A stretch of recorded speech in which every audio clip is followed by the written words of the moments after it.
मैत्रीपूर्ण लढत आणि मुख्यमंत्री पदाच्या मागणीवरून अजित पवारांनी आता स्पष्टीकरण दिलेलं आहे। अमित शहांसोबत मुख्यमंत्री पदाबाबत चर्चा झाली नाही असं म्हणत अजित पवारांनी आपली भूमिका मांडलेली आहे। तर दुसरीकडे मी मैत्रीपूर्ण लढतीच्या पूर्ण विरोधात असल्याचंही अजित पवारांनी म्हटलेलं आहे। निर्यात बंदी होऊन द्यायची म्हणजे निर्यात बंदी होऊन द्यायची नाही।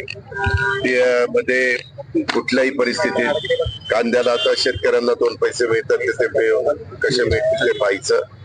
आणि बरेच वर्ष MSP चा दर ठरलेला नाहीये। 4 ते 5 वेळेला FRP वाढली परंतु MSP चा दर वाढला नाही।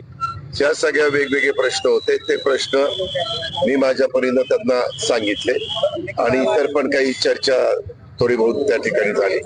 पण जे हिंदूची बातमी आहे त्या पेपरची त्या बातमीत साधारणतः खोटी आहे। त्याच्यात समोर देखील मध्ये किमान 50 ठिकाणी मैत्रीपूर्ण लढती होऊ शकतात अशी काय म्हणजे असं काही नाही। सगळं थांबाय असं काही होणार नाही। त्याच्यामध्ये सगळेजण बसून व्यवस्थितपणे 288 जागा या महायुतीमध्ये कुठल्या कुठल्या घटक पक्षाला द्यायच्या हे त्या ठिकाणी ठरेल।